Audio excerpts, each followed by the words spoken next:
दोस्तों वेनेजुएला में भयानक भूकंप आया है। 40 सेकंड में 2 ताकतवर भूकंप से तबाही मच गई है। दक्षिणी अमेरिकी देश वेनेजुएला में बुधवार शाम करीब 6:04 पर 7.2 तीव्रता और 6:05 पर 7.5 तीव्रता के 2 झटके आए हैं।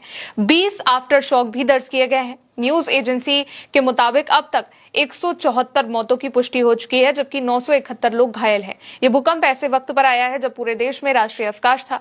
अमेरिकी जियोलॉजिकल सर्वे के अकॉर्डिंग भूकंप से 10,000 से भी ज्यादा लोगों के मारे जाने की 44% चांसेस है। वहीं 30% आशंका है 1 लाख लोगों के जान गंवाने की भी।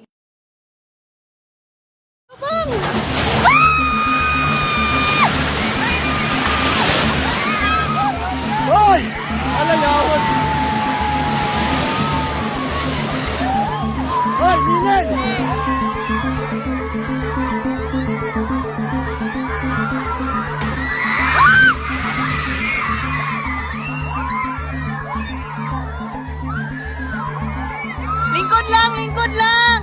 Lingkod lang. Lingkod lang.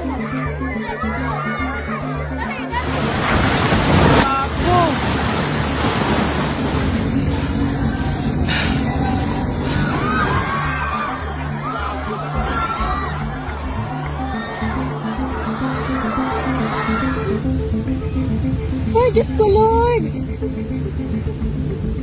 Hoy, Lord! Hello? My friend, say! Lord!